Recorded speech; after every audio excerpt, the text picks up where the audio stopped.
नमस्कार, आप देख रहे हैं आर्बट न्यूज। खबर दानापुर से है। यूनिफाइड पेंशन स्कीम कर्मचारी की गरिमा और आर्थिक सुरक्षा को सुनिश्चित करने वाली है। यह उनके कल्याण और सुरक्षित भविष्य के लिए केंद्र सरकार द्वारा उठाया गया उल्लेखनीय कदम है। इस स्कीम का फ़ायदा उन कर्मचारियों को मिलेगा जो 2004 के NPCS के तहत नियुक्त हुए हैं। दानापुर मंडल में वर्तमान में लगभग 11,085 कर्मचारी NPS के अंतर्गत हैं, जिन्हें UPS में चुनने का विकल्प मिलेगा। इसे 1/4/2025 से लागू होना है। इस बात की जानकारी दानापुर के सीनियर DPO अशोक कुमार ने प्रेस कॉन्फ्रेंस करते हुए बताया। उन्होंने बताया कि निश्चित पेंशन की गारंटी इस योजना के अंतर्गत 50% निश्चित पेंशन का प्रावधान किया गया है, जो कि अंतिम 12 महीनों के वेतन अर्थात बेसिक DA के औसत के 50% के बराबर होगा। 50% निश्चित पेंशन पाने के लिए न्यूनतम अर्हता सेवा 25 वर्ष रखी गई है। यदि कोई कर्मचारी 25 वर्ष से कम सेवा काल पूर्ण करके सेवानिवृत्त होता है तो इस परिस्थिति में पेंशन का निर्धारण तुलनात्मक रूप से किया जाएगा। फैमिली पेंशन की गारंटी: जब किसी कर्मचारी की मृत्यु उसकी सेवा काल में हो जाती है तो फैमिली पेंशन का मुद्दा बहुत बड़ा था, जिसे इस स्कीम के अंतर्गत निपटाने की कोशिश की गई है, जो कि बहुत ही अच्छा कदम है। इस स्कीम के अंतर्गत यदि किसी कर्मचारी की मृत्यु उसकी सेवा काल में हो जाती है तो इस परिस्थिति में कर्मचारी के आश्रित को फैमिली पेंशन के रूप में पेंशन का 60% फैमिली पेंशन के रूप में देने का प्रावधान किया गया है, जो कि एक सराहनीय कदम है। आगे सीनियर DPO ने क्या कुछ विशेष बताया, आइए सुनिए। आज हम लोग बेसिकली जो UPS लागू हुआ है और जो 1/2025 लागू होना है, उसको लेकर के हम लोग यहाँ पे एकत्रित हुए हैं।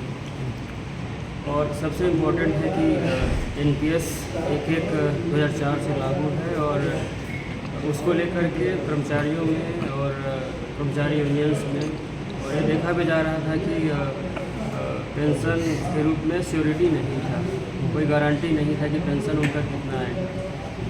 लेकिन UPS आने के बाद पेंशन एश्योर्ड हो जाएगा और इसमें जो बताया गया है कि कर्मचारी का जो लास्ट बेसिक एमोलमेंट होगा, जो बेसिक पे और DA होगा, उसको जो लास्ट 12 महीने का एवरेज पे का 50% पेंशन के रूप में कर्मचारी को मिलेगा।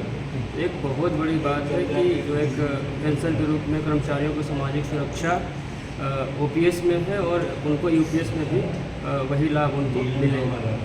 इसके साथ साथ इसमें मिनिमम पेंशन भी इंश्योर किया गया है कि जिसका भी 10 साल सर्विस हो जाएगा उनको 10,000 रुपये मिनिमम उनको पेंशन की राशि दी जाएगी। साथ साथ अगर किसी कर्मचारी का अनटुवार्ड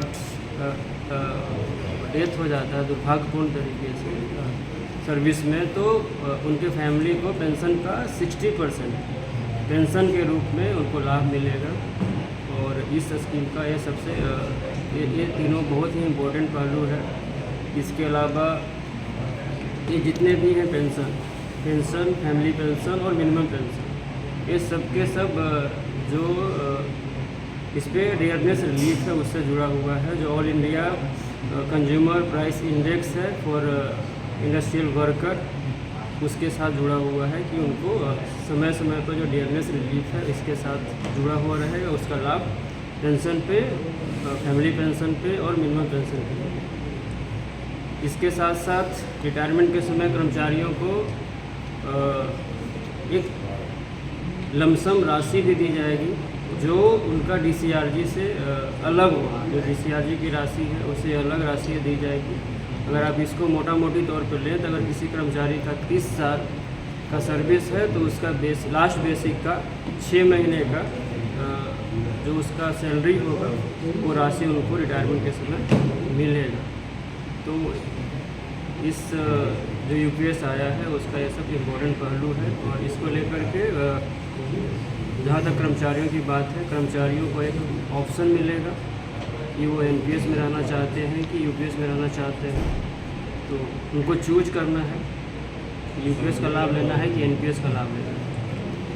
दानापुर मंडल की बात जहाँ तक करें तो दानापुर मंडल में लगभग 11,100 कर्मचारी जो आज की डेट में एनपीएस में हैं।